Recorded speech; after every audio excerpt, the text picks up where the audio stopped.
Myself and mommy were upstairs and came in. And you could perceive his presence so terribly. You could feel it, a wrong atmosphere. And he came through the door, the balcony door where I was sitting. Hey! And he entered. I told him, I said, a spirit, a demon is here. Mommy dropped what she was doing. I said, calm down. Calm down. This one is a primary school demon. Kindergarten. He didn't do well. I opened the door. The whole place was with a danger, odor like the dead. I opened the door of the balcony and said, hey, get out. He carried himself with his tail, wiggled it, and walked out of my room. Then I locked the door. Then we continued gisting. Mommy, look at me. Why are you still normal? I said, what should I do? I should be shouting. That demon is too small to need my prayer. I can command those ones to go. There is something about you don't know. Am I talking to somebody here today? There is something about you don't know. Even the witch is afraid of you. You need to let them know that you know who you are. Somebody shout, I know who I am. Louder, shout it, I know who I am. Now, to make you know that you know, shout, I am not my father. Now, tell your neighbor, that is who I am. Yeah, take your seat. That is just the first level for you to know. You are not your father. So you know who you are. Number 2. What is the second level of fear? This is the secondary level of fear, called the fear of repetition. The secondary level of fear, called the fear of repetition. I will tell you how Satan uses this in families. The second level of fear, called the fear of repetition. Listen to this. This fear suggests, this demon, the demon of this fear suggests that a negative event can happen again and again. That is why it's called the fear of repetition. It suggests, I didn't say it imposes, it suggests that a negative event is about to happen again and again and again. The second thing about this secondary dimension of fear is that it uses signs and symptoms. It uses signs and symptoms. When this fear wants to come, it will begin to go and bring the same sign, the same symptom of what your father did, what your mother encountered, what your father suffered. It will bring signs and symptoms to begin to build a negative energy around the person. That's why I use the word suggest. And it will be people that you know. That's why the Bible said, a man's foe are they of his own household. If the devil wants to give you an illustration, he will never use your friend. Who is your friend? Because you can change friend easily. But the devil knows you can't change father. He knows you can't change your biological mother. He knows that your brothers are your blood. Your sisters are your blood. Your uncles, your aunts are your blood. You can't change them. And so when he wants to pick an example to create a sign and a symptom, he will look for somebody close to you. So if your friend, for instance, God forbid, if somebody has a friend who suffers from cancer, Satan won't give you cancer because a friend suffer for it.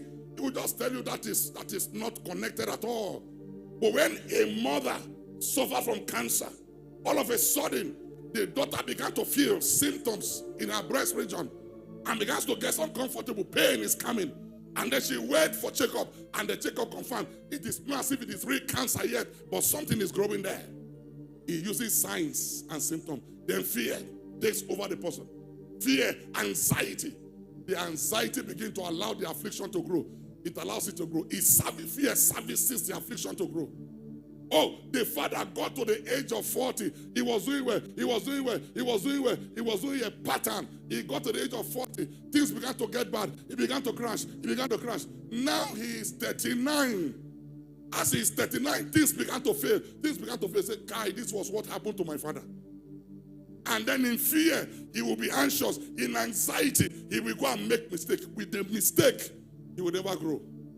The enemy uses this secondary dimension of fear to keep people at a level, keep them stagnated for life. And let me explain this further.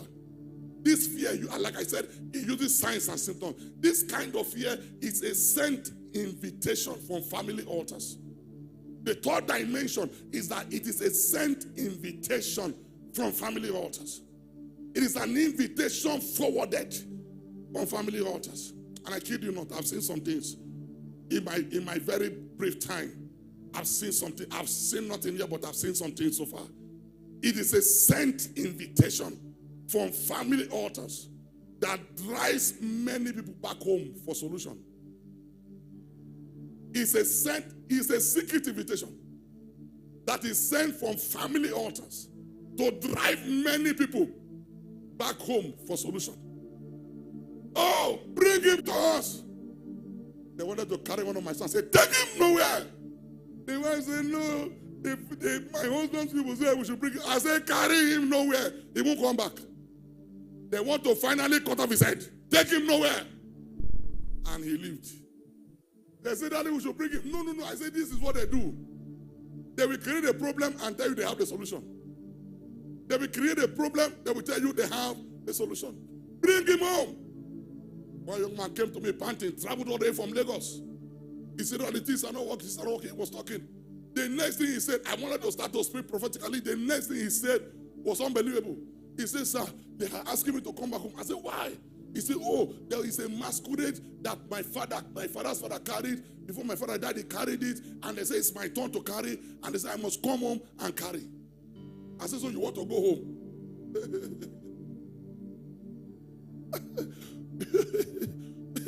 That they told him that if he carried the masquerade once, his breakthrough will come.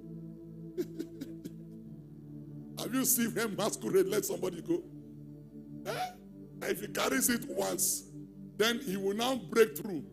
So somebody told him about me, and then he decided to come to Abuja for final bed before he goes. I said, my brother, if you go, you will not see township again. You see township, you will not see. Ogene will be your friend till you die. You will play Ogene till you die. If you love yourself, if you like drums inside church, you better stay where you are. Let us pray for you. Please take your seat. What do you think is happening? The people in the village went, started spoiling things in his hand, then gave him the idea that it was because of his disobedience to come and continue a tradition that has kept him at the level he is. Then they are telling him, we have your solution. If somebody tells you he has your solution, you should also know that he knows your problem. You that you are telling me you have the solution, you are the cause of the problem. You should be able to ask them, why did you cause it? Before you are the only one with the solution.